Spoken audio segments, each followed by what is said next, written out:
Assalamualaikum warahmatullahi wabarakatuh. Perkenalkan saya YSTSE, mahasiswa Pascasarjana Unimaju dengan NIM 2024-07032. Video ini dibuat untuk tugas mata kuliah Al-Islam Kemuhammadiyaan dengan dosen pengampu Bapak Dr. Furkan Mawardi, SPDI, MPI. Baik, saya langsung saja, inilah persentase dari saya. Materi yang akan saya sampaikan kali ini yaitu Muhammadiyah dan politik, di mana saya mengambil tema yaitu antara dakwah dan peran kebangsaan. Pada materi ini kita akan membahas 8 poin, yaitu yang pertama pendahuluan, yang kedua sejarah politik Muhammadiyah, yang ketiga prinsip-prinsip Muhammadiyah, yang keempat peran Muhammadiyah dalam kehidupan politik bangsa, yang kelima Muhammadiyah dan partai politik, yang keenam politik etis, tentang dakwah kultural dan advokasi kebijakan, yang ketujuh tantangan dan dinamika politik Muhammadiyah, dan yang kedelapan adalah penutup dan kesimpulan. Baik, kita langsung ke pendahuluan. Muhammadiyah sebagai gerakan Islam modernis tidak hanya berfokus pada dakwah, pendidikan, dan sosial. Organisasi ini juga menunjukkan kepedulian terhadap kehidupan berbangsa dan bernegara, termasuk pada ranah politik. Meskipun secara kelembagaan Muhammadiyah menjaga jarak dari politik praktis, kiprah politik warganya memiliki dampak signifikan. Jadi pada paparan kali ini kita akan mengulas hubungan Muhammadiyah dengan politik, prinsip-prinsipnya, serta peran dan tantangan dalam landscape kebangsaan Indonesia. Selanjutnya kita masuk pada sejarah politik Muhammadiyah. Sejak didirikan oleh Kiai Haji Ahmad Dahlan pada tahun 1912, Muhammadiyah sudah memiliki semangat kebangsaan. Meskipun pada masa kolonial organisasi ini tidak terjun ke dalam politik praktis, namun aktivitasnya dalam pendidikan dan kesehatan merupakan bentuk perjuangan politik dalam arti luas. Pasca kemerdekaan, peran Muhammadiyah dalam membangun bangsa semakin terlihat, khususnya dalam menyuarakan nilai-nilai keadilan, sosial, kejujuran, dan integritas. Prinsip-prinsip politik Muhammadiyah. Yang pertama, politik nilai, bukan politik kekuasaan. Yang kedua, politik kebangsaan yang berorientasi pada kemaslahatan umat dan keutuhan NKRI. Yang ketiga, menjaga independensi organisasi dari partai politik. Dan yang keempat, etika politik, di mana Muhammadiyah menolak praktek transaksional dan pragmatisme. Lanjut ke peran Muhammadiyah dalam kehidupan politik bangsa.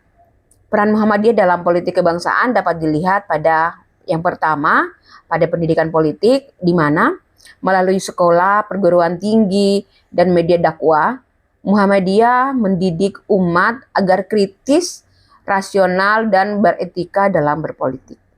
Yang kedua, terkait advokasi kebijakan, Muhammadiyah aktif menyuarakan kritik dan saran terhadap kebijakan pemerintah, misalnya dalam isu RUU kontroversial, kebijakan ekonomi, dan HAM.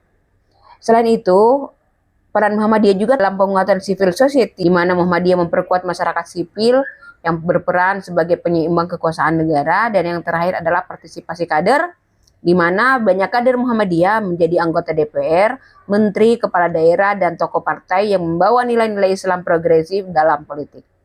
Lanjut terkait Muhammadiyah dan partai politik. Muhammadiyah tidak menjadi partai politik dan tidak berafiliasi dengan partai manapun, namun warganya banyak yang aktif di berbagai partai. Dia menekankan agar para kadernya membawa nilai-nilai etika Islam dan menjunjung tinggi integritas dalam kiprahnya di dunia politik. Fenomena ini menunjukkan bahwa Muhammadiyah mendukung demokrasi tapi tidak ingin terjebak dalam pragmatisme politik kekuasaan.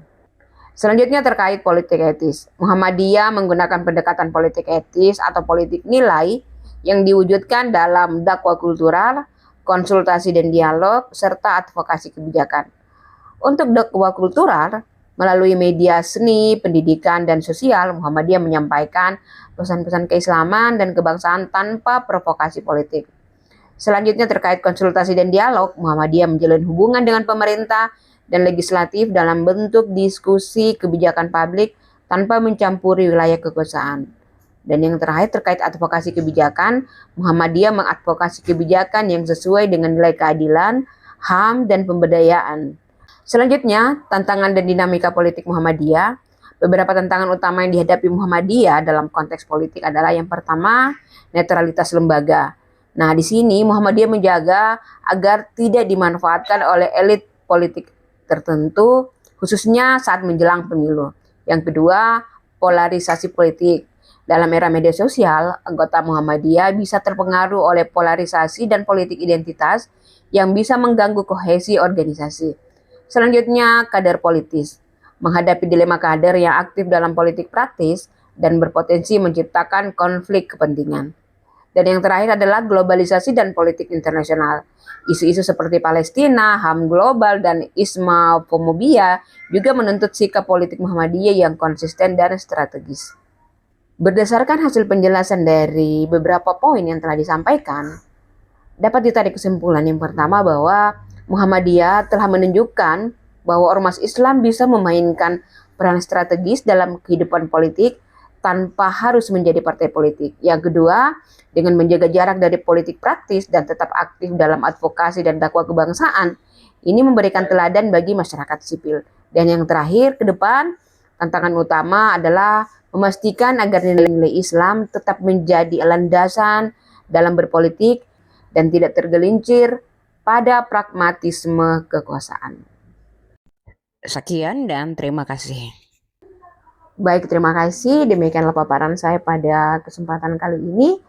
Semoga apa yang telah saya sampaikan bisa memberikan manfaat bagi teman-teman semua, khususnya dalam menambah pengetahuan terkait Muhammadiyah dan politik. Mungkin masih banyak data-data atau materi yang belum terangkum dalam paparan kali ini, dan ini bisa menjadi masukan bagi teman-teman semua dalam menyusun presentasi selanjutnya. Terima kasih. Jangan lupa like, komen, share, dan subscribe akun saya, Yesti Bintang 7919. Terima kasih, sampai jumpa. Assalamualaikum warahmatullahi wabarakatuh.